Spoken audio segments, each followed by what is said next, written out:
Hello, everybody, and welcome back to The Insider.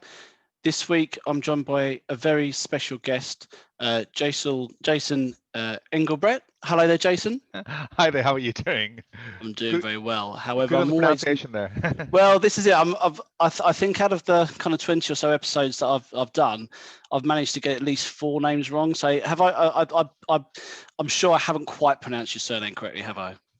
Jason Engelbrecht is fine, but it's actually Engelbrecht. But it's good however you say it.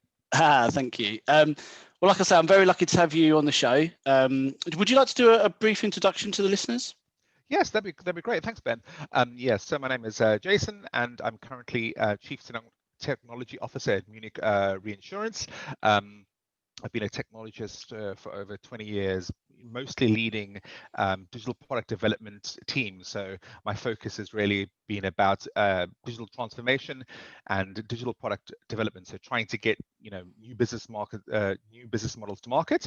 And over probably about the last 10 years, I've tried to very much focus in the area of data science. Either data collection, ingestion, analytics, processing. So really tried to help companies use their data in the best and wisest way. And my last 2 roles I've worked at is one is at Refinitiv, also referred to as Thomson Reuters, and then Bloomberg as well. So very much from a financial and data background. My kind of CTO. That's I guess you think your background coming from a more of a technical engineering focus. I've been discussing this a lot lately in terms of kind of CTO backgrounds, but definitely in the space that I'm doing a lot of work in at the moment. So yeah, very lucky to have you on board. I'm asking everybody, kind of starting off the pods, how's life right now for you? You're working for a massive business. I'm sure you've got a big team. How's your day to day, and what kind of challenges have you faced over the last few months? Yeah, so everything started off. It's a weird world that we work in, but I think we've really adapted well, and I think part of that has to do with the fact that we put so much effort into our remote working. Munich Re is an international business, so I think we operate in nearly every country in the world. So I think we're used to working in a global manner. But what has been very weird is not seeing the people. I used to travel quite a lot. Go see people in Germany and the States and Asia, and that's been a bit weird. So trying to make sure that you can keep that connection and really importantly rapport. In business it's a lot about rapport. So I think I've definitely found that a challenge, but I think we've adapted it to it. A lot of new tools and ways of working, and put a lot of effort into it, and also trying to make sure that our people are safe and comfortable working from home. I think that's something we put a lot of effort into. But I'd say my biggest challenge at the moment is really trying to think about how do we keep our eye on innovation, hardcore innovation. Obviously COVID has brought new things that we have to do, new ways we need to adjust, but there still is a long-term, just general push towards innovation. And for me, it's about trying to keep your eye on the prize at the end and trying to be collaborative, when you can't be in the same room, and do that just general brainstorming and whiteboarding and all that kind of stuff that you're used to, and run workshops. And that's really been playing in my mind. Yeah, it's. I think this is a common. The one thing you didn't say there was coffee machine. The other thing that when people talk about collaboration, coffee machines always seem to come up on my podcast. It's funny, but I absolutely get that. And I had a podcast a couple of weeks ago with the head of platform engineering at Form 3, and it was fascinating. They have had excellent feedback as well, and lots of interaction on LinkedIn, because they're a business that have over 80 engineers based in over 15 countries, and they've built a remote workforce. So ultimately, COVID didn't affect them too bad in terms of the kind of process of continuing to recruit. But what they can teach a lot of people is about collaboration and innovation, because that's the next big challenge for me.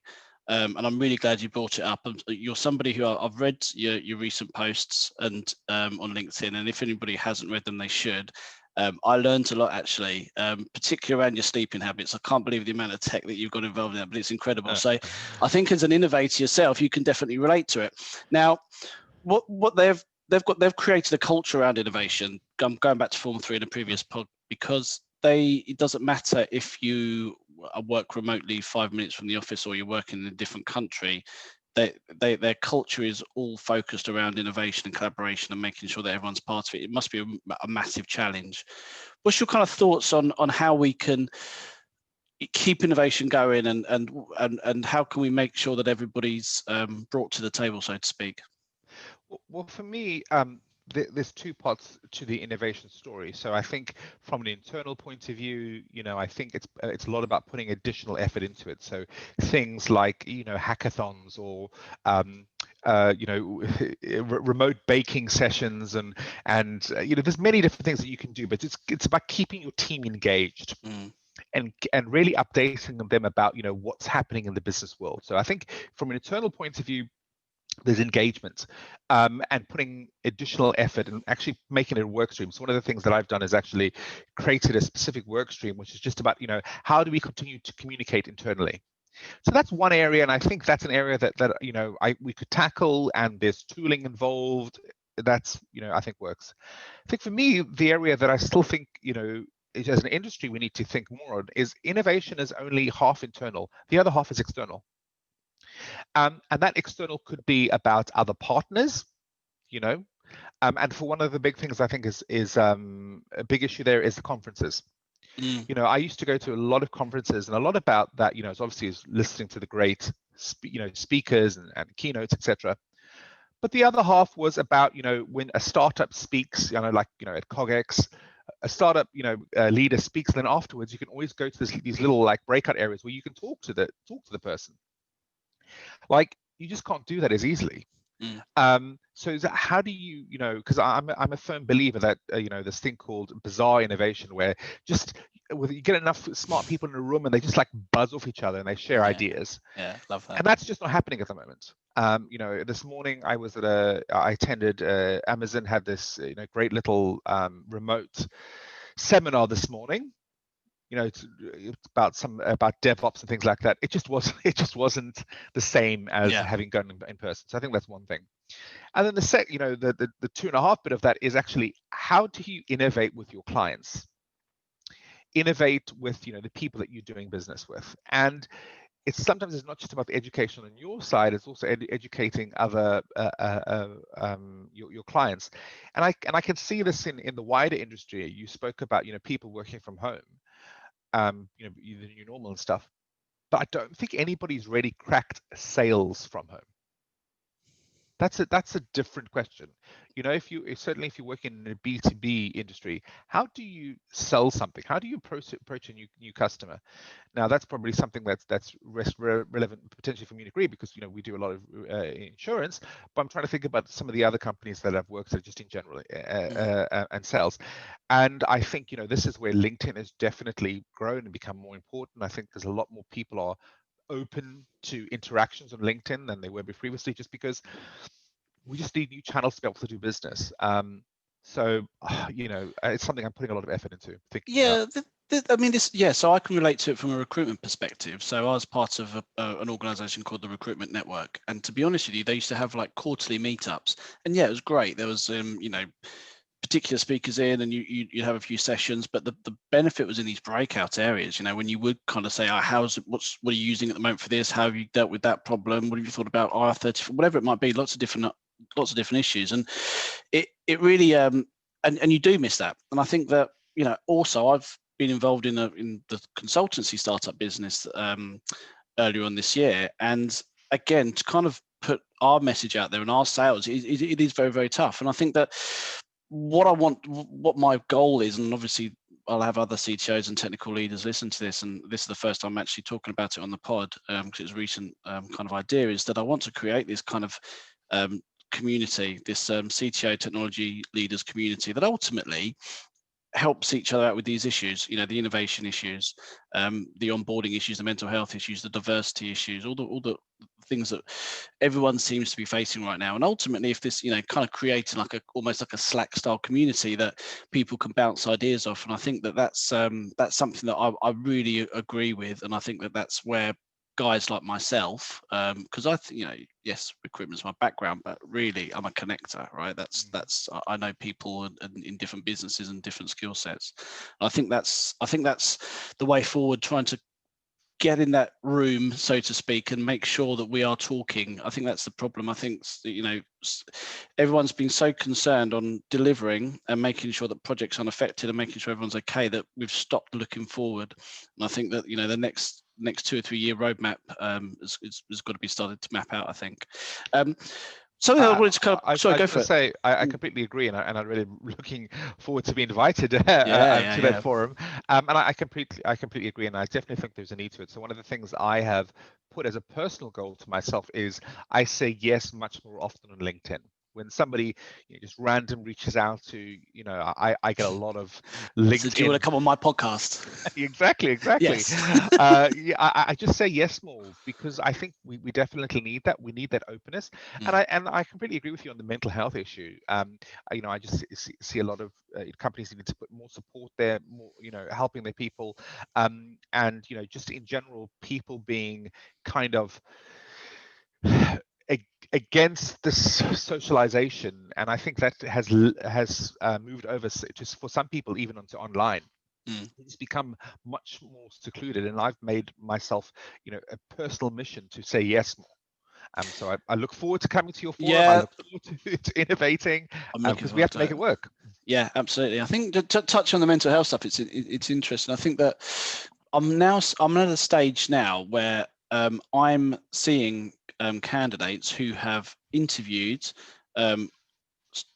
placed in their job, onboarded through obviously all remotes, but now I'm seeing guys that have left companies and taken other jobs and reported on all remotes without even stepping foot into an office and physically meeting their team, which is bizarre.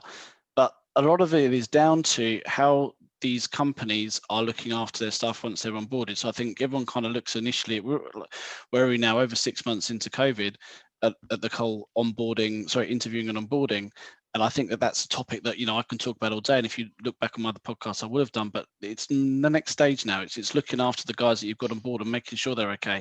And all of a sudden the rates drop of infection and everyone's okay, it's okay now. Everyone can go out and then all of a sudden they could change back. So it's become such a big thing. And I think that companies, if you're not looking after your stuff, somebody else will. So it's really making this kind of war on talent, a bigger issue than before. I don't know what your thoughts are on that. I mean, are you finding that? I'm not sure how much involved you're in your recruitment, but there's obviously a war on talent and it's difficult. Are you finding that people are moving okay, or do you think there's more or less opportunities, or? So yes, I've had people join my organization, and it's all been remote, and it's been a success. I think there's certainly from the technical point of view, there's great remote testing software. Obviously Zoom and etc. is great for the interview process, and there's remote assessment software. If you're hiring somebody in a technical field, so that stuff helps. But there's the onboarding. Which is different because I'm used to when somebody joins my team, you and the team go out for lunch, and you get to know that person and build that rapport, and that's definitely harder. So I think there is a shortage of good talent. I think definitely I'm seeing this in the industry where there's some companies which haven't been as fortunate on having prepared the digital infrastructure as well as the organizations I've been with. And so, some of the other organizations are desperate for talent and just people aren't moving around, or there's a lot of competition for them. Definitely the area I'm seeing this is in cybersecurity. So with the greater move online of people working online and working remotely, there's a lot of new tools being introduced into the mix, and some organizations that are smaller, they just don't have the security processes in place. So I think there's a lot of good for data scientists. Definitely there's a lot of demand there, and secondly a lot of cybersecurity people. So that's an issue. The other issue I can see is even now you talk about onboarding, but I also think about when somebody leaves. Somebody for whatever reason, might be emigrating or whatever, they leave your organization, and what I find really sad is the fact you can't just take them out for a drink, say thank you for the hard work. So I think it's really important that when you've got somebody, and the way you say hello and is the way you say goodbye is just as important as the way you say hello, and that's definitely something I think industry needs to think more and more of. But talent, it's a big issue. there's not enough of the talent available, and I think certainly for the more junior positions, people are just not wanting to move. They've got a job, they're trying to stay there. But and I think even in the senior world, there's a lot of demand there. So organizations are wanting very good and seasoned senior tech leaders, and I see a huge amount of demand out there, and a lot of people showing interest. You made a couple of really good points there. Actually, the first one about saying goodbye. Do you know what? That's just something I haven't thought of. I've had in the last, I guess, 3 or 4 months. I've had some contractors who've been contracting for me for a couple of years, fantastic guys, and yeah, in a similar situation for big organizations where there'll be a hell of a party when a leaving do, and that's I think that's one of the things that's going to happen, because these leaving dues will happen. You know what techies are like, you're never going to miss out on a pub session. So when we're going to come back, and there's going to be a lot of catch-ups, I think, for maybe people that have moved on as well as people who are joining, to be honest with you. Good point as well about junior staff. I think you're right. I think positions that I have at the moment, I think that junior staff are more, I guess, guys up to kind of 2-3 years of commercial experience are the ones who are less likely to move on. And I have those requirements, and yeah, I think that is an issue. I think the stability is more important for those guys. I think at the senior level, I'm finding more senior opportunities right now. I think that a lot of companies have maybe kind of stopped and had more of a kind of strategic view of what they want to do next, and I think that's kind of opening opportunities for more senior engineers. But yeah, the cyber side of things, I couldn't agree more. Anybody who knows me would know that I don't do enough work in cyber, but the data science thing is definitely a big area of that I'm recruiting into. And is that your kind of, if when we're looking at kind of moving forward and the innovation that excites you, is it more your background obviously within data? Is it more the kind of data side of things and data science that's exciting you? Yes, it definitely. I think a lot of that has to do with my personal experiences. As I said, I've moved into data science, and I've got a master's in data science and continuing my studies within it. So yes, that's definitely an area that I have drawn to. But I also think there's other things like product management that's really important. So and digital product management and product development. That's very important. I think that's a really important skill that as people adjust and bring out new products.